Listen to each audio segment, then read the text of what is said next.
Shalom saudara-saudara yang dikasihi oleh Tuhan. Apakah yang menghibur dan menguatkan hati kita di dalam kita menjalankan kehidupan ini, apalagi saat kita menghadapi kesulitan ataupun penderitaan?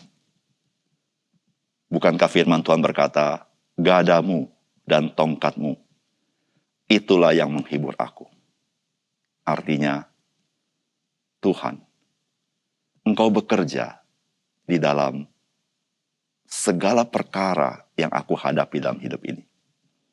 Salam jumpa dalam program Tuhan adalah Gembalaku.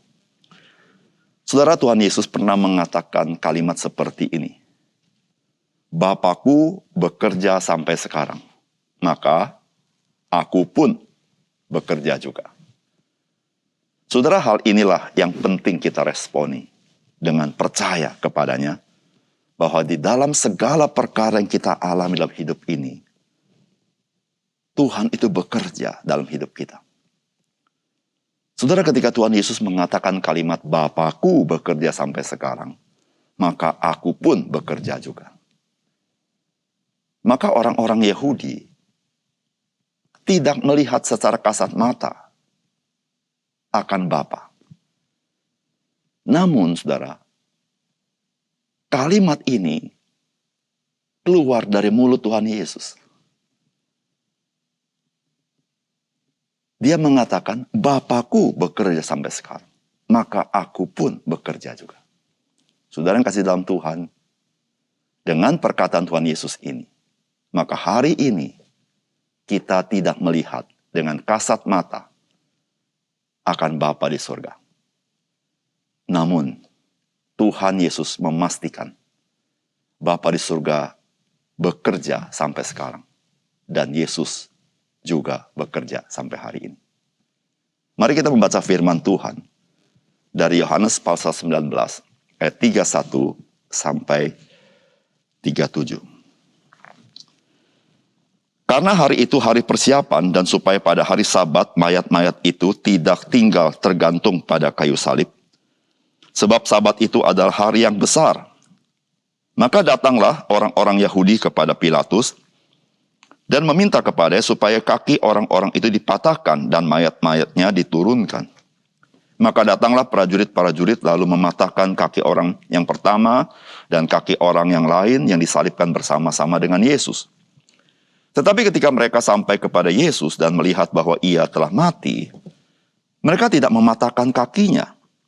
Tetapi seorang dari antara prajurit itu menikam lambungnya dengan tombak dan segera mengalir keluar darah dan air.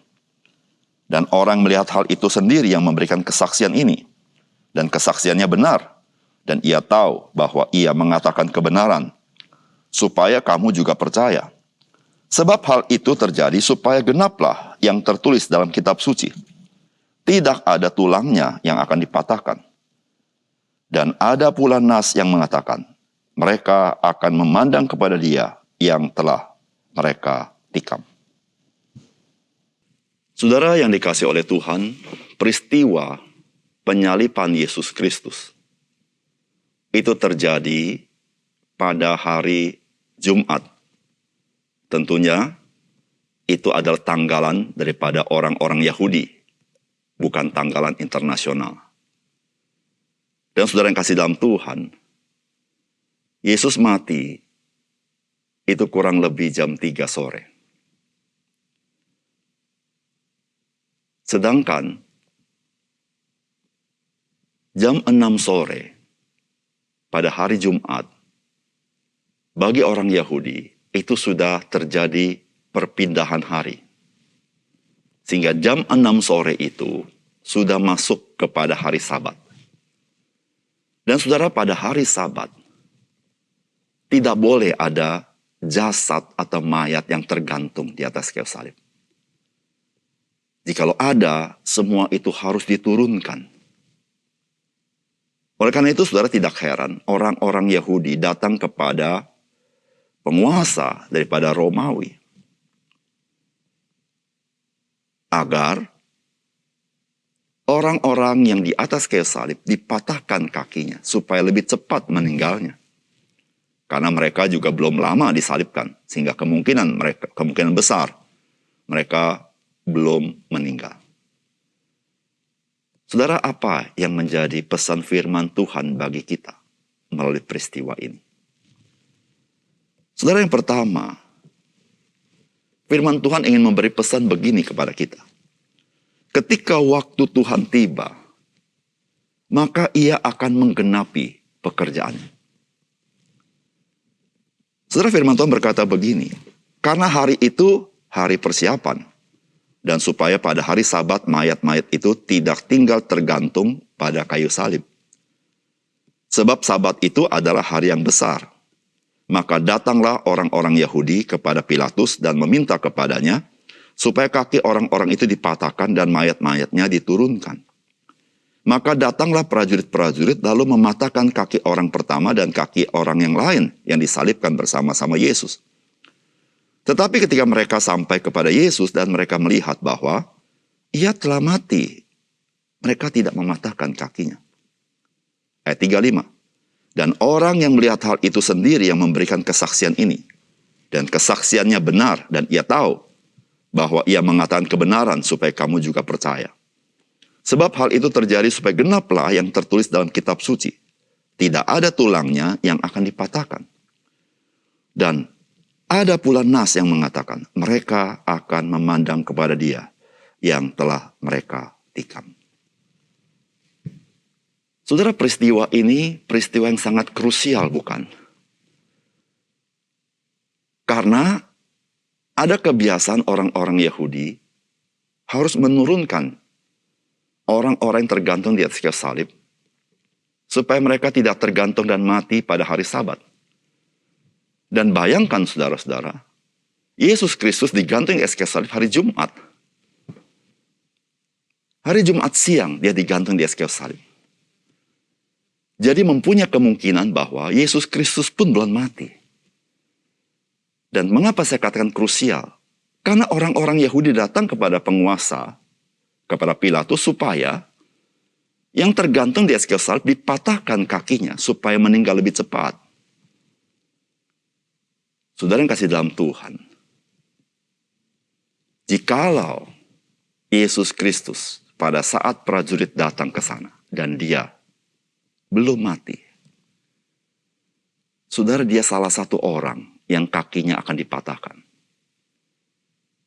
Jikalau hal itu terjadi, maka Yesus tidak menggenapi apa yang tercatat di dalam kitab suci.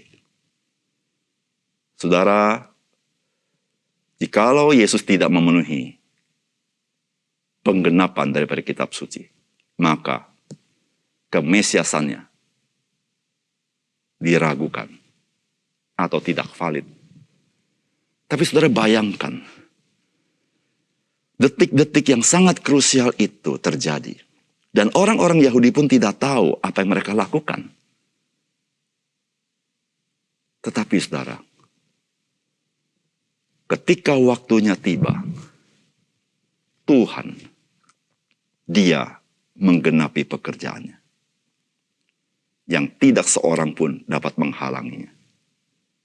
Ketika prajurit itu telah mematahkan kedua orang kriminal kiri kanan Tuhan Yesus. Dan ketika mereka menatap Yesus, mereka melihat Yesus sudah mati. Dan mereka tidak mematahkan kaki Tuhan Yesus. Maka genaplah apa yang tertulis di dalam kitab suci. Bahwa tidak ada tulang yang patah daripadanya. Saudara yang kasih dalam Tuhan, kita sangat-sangat terheran-heran. Bagaimana Allah menggenapi karya keselamatan di dalam Yesus Kristus. Dan tidak ada seorang pun yang dapat menghalangi penggenapan kitab suci. Saudara, ketika kita meragukan akan Yesus Kristus, saudara, mari kita melihat akan titik-titik krusial yang sangat sulit untuk dapat menggenapi seluruh nubuat dalam kitab suci. Namun namun firman Tuhan memberitahukan kepada kita, Yesus Kristus, dia telah menggenapinya. Sehingga tidak ada satu tulang yang patah. Karena Tuhan pada waktunya, Yesus mati di atas kayu salib. Bukan dikontrol oleh manusia. Bukan dikontrol oleh natur alam. Tetapi di dalam kedaulatan Tuhan. Yesus mati. Dan tidak ada satu tulang padanya yang dipatahkan. Sesuai dengan nubuat dalam kitab suci. Oleh karena itu saudara, di dalam hidup kita, mari kita percaya kepada Tuhan. Pada saat-saat yang sangat krusial, saat-saat yang kelihatannya memiliki kemungkinan yang sangat kecil. Namun saudara lihat, ketika waktunya tiba, tidak ada yang bisa menahan karya Tuhan. Dia bekerja pada waktunya. Dan dia menggenapi apa yang dia rencanakan. Yang kedua, saudara, firman Tuhan mengajar kepada kita hari ini, Tuhan bisa memakai seseorang tanpa orang itu sadar akan hal itu untuk maksud dan tujuan Tuhan. Saudara, firman Tuhan berkata begini, tetapi seorang dari antara prajurit itu menikam lambungnya dengan tombak dan segera mengalir keluar darah dan air. Saudara yang kasih dalam Tuhan, apa yang dilakukan oleh salah seorang prajurit ini, kita tidak tahu motivasinya. Ada kemungkinan bahwa dia juga bukan orang yang bodoh. Dan dia tahu, sebagai prajurit Romawi ada konsekuensi yang berat jikalau dia tidak menjalankan tugas. Di mana orang yang tersalib itu harus mati, tidak boleh hidup. Maka saudara, setelah mereka melihat Yesus telah mati dengan mata kepala mereka, maka salah seorang prajurit ini, dia menombak rusuk daripada Tuhan Yesus.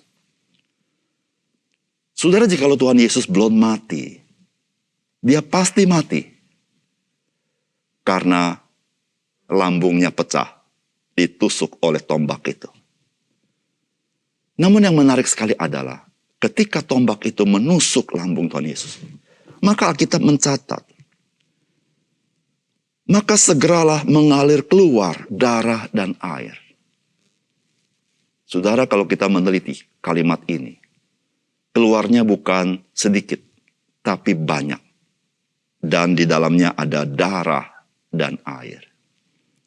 Saudara, prajurit ini tidak mengerti apa yang dia perbuat. Tetapi apa yang dia perbuat ada di dalam maksud dan rencana Tuhan. Saudara, Tuhan Yesus berkali-kali berkata bahwa dia harus mati dan pada hari ketiga dia bangkit dari antara orang mati. Saudara, kematian Tuhan Yesus adalah hal yang sangat penting dan krusial. Jikalau Yesus tidak mati, maka kebangkitannya tidak punya arti. Karena jikalau dia tidak mati, dia tidak pernah akan bangkit. Saudara, jikalau Yesus tidak mati, maka karya keselamatan penebusan tidak terjadi. Jikalau Yesus tidak mati, dia tidak bangkit, maka dia tidak bisa memberikan hidup yang baru kepada orang-orang berdosa.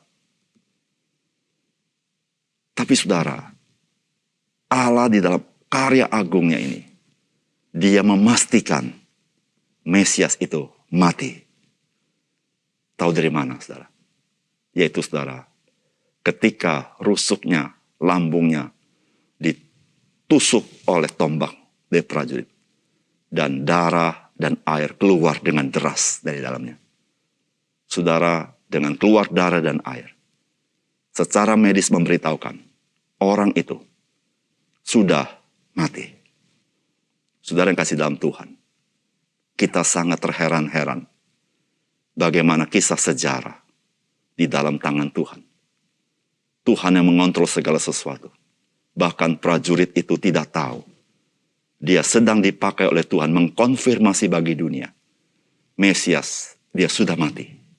Dan dia menanggung seluruh dosa kita. Sehingga pada hari yang ketiga dia bangkit. Dan kebangkitannya sangat signifikan. Dengan kebangkitannya, dia mengalahkan kuasa maut. Di mana tidak seorang pun yang dapat mengalahkannya. Baik pemimpin-pemimpin dunia, baik pemimpin agama, bahkan seorang nabi pun tidak sanggup mengatasi maut karena dia tidak bangkit kembali. Tetapi berbeda dengan Yesus Kristus. Pada hari yang ketiga, sebagaimana dia katakan, dia bangkit dari antara orang mati. Saudara yang kasih dalam Tuhan, Allah dapat memakai siapapun, meskipun dia tidak sadar, untuk menggenapi maksud dan tujuan Tuhan. Oleh karena itu, saudara, di tengah-tengah dunia yang kadang-kadang kita khawatir dan takut, kita tidak perlu khawatir dan takut. Karena Tuhan bisa memakai orang-orang seperti prajurit untuk melakukan maksud dan tujuan Tuhan. Sehingga kemuliaan hanya bagi Tuhan. Mari kita berdoa. Bapa surga, terima kasih untuk bagian firman Tuhan yang sangat indah, yang meneguhkan hati kami. Bagaimana Tuhan sendiri yang bekerja di dalam sejarah, bahkan di dalam karya penebusan. Dan Tuhan meneguhkan iman kami. Bagaimana Kristus telah menggenapi seluruh nubuatan di dalam kitab suci. Bahkan pada saat-saat yang sangat krusial, saat-saat di mana kemungkinan besar terjadi hal-hal yang di luar kendali. Tapi Tuhan, Engkau mengendalikan segala sesuatu. Sehingga tidak ada seorang manusia yang dapat menghalangi maksud dan tujuan Tuhan. Tuhan ajar kepada kami, belajar berserah kepada Engkau, percaya bahwa sejarah dunia ini ada di dalam tangan dan pengaturan Tuhan. Di dalam nama Tuhan Yesus kami berdoa. Amin.